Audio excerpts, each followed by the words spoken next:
Well, greetings. Thanks for joining us today. Welcome to the 97th episode of Lightbulb Moments.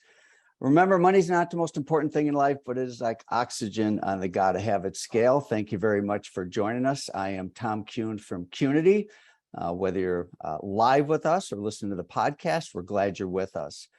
We're here to take a often complicated, confusing, and overwhelming process of financial success and making it simple, visual, and actionable. All right, to prosper, manage your ATM, your attention, time, and money. It's not lost on us how precious your time and attention are. So thanks again for joining us today. Past episodes are on YouTube, and including the one I mentioned about Ronan, as well as I think most all of them are there. We do welcome the school community, so really salons, day spas, and schools, I think is really who our participant is made up of. And while we do discuss industry matters, economic matters, social matters, whatever, that's really our sweet spot of really making sure that this audience is well served. All right, so I've got maybe a few light bulb moments here before I invite Lisa into the conversation. And the first one is, I'm going to go back here a little bit. We're going to leave this up on the screen. Well, bear with me. I don't know what I just did there. There we go. Okay. So I was just in New York last weekend and I went to Intercoiffure. And to be honest with you, I was going to skip it. You know, I think inertia is our tendency for all of us is to stay home and whatever. And I'm so glad I went. There's no substitute for the human connection, the eye-to-eye connection. Love being with all of you by Zoom here, but there's a whole special quality of experience that I don't think I have to inform you about. But I do encourage you to get out and be around other people in the industry, whether it's 2 to 10, whether it's some other event like Intercoiffure, which I just went to. It's always powerful. I always meet someone. I always connect with people that I've known and find out a new dimension to the relationship, find out trends, etc. So certainly an encouragement to not only attend 2 to 10, but just get out and be around other people. So I've got a few light bulb moments and a few insights for you. And these are all coming from something called Qnity sites. I really like this guy. He does daily posts. And so I've got a few of them that just spoke to me. And so that's my reference. First one is the economy is weird. What should we be doing right now? Interesting question. Is a recession coming or here? How far will rates go up before they start to go down again? What will the stock market look like before the end of the year or by the end of the year? So, you know, are you interested in like my answers to that questions? Well, I don't have a clue. That's what he says, and that's what I say. And I think anybody who says they do have a clue is pontificating. There's never been a time like this, and there's no playback.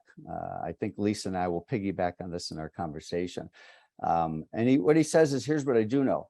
When planning for the unexpected, your balance sheet must be ready to maximize offensive and defensive moves that might be necessary.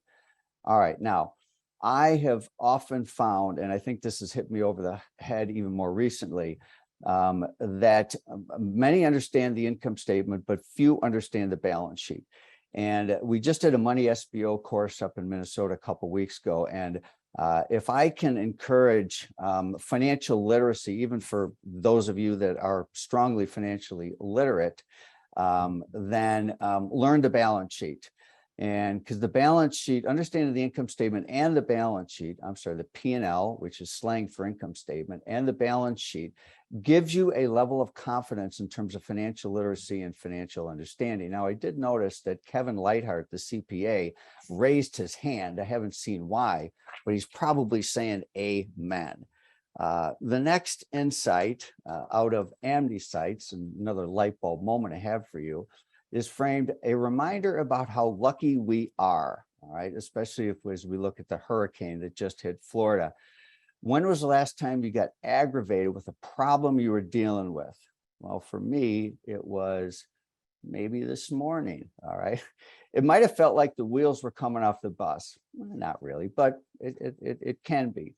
Well, think about, he mentions an encounter he had last week, he got in an Uber in Ohio, asked the driver where he was from, and he and his wife had managed to escape Afghanistan a year ago. He's homesick, but he's fortunate to be in America and to be able to drive for Uber. His parents and siblings did not get out in time, though. They spend their days now struggling to find basics like bread and water. So he goes on to say, a year ago, his friend reminded me that first world and third world problems exist. Fortunately, all our problems, or for many of us, are first world problems. And if you're having a bad day, remind yourself of that. Final is has to relate with humor.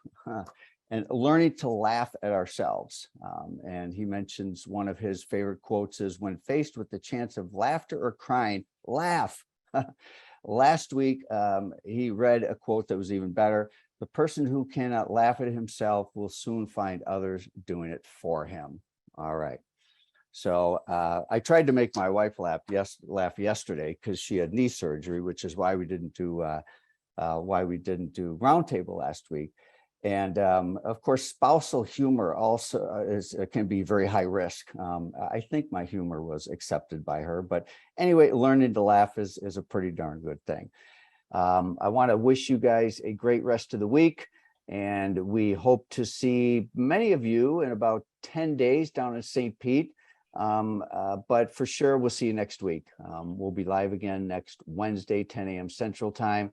And we appreciate you being part of this today. So thank you very much. And this is the end of the session.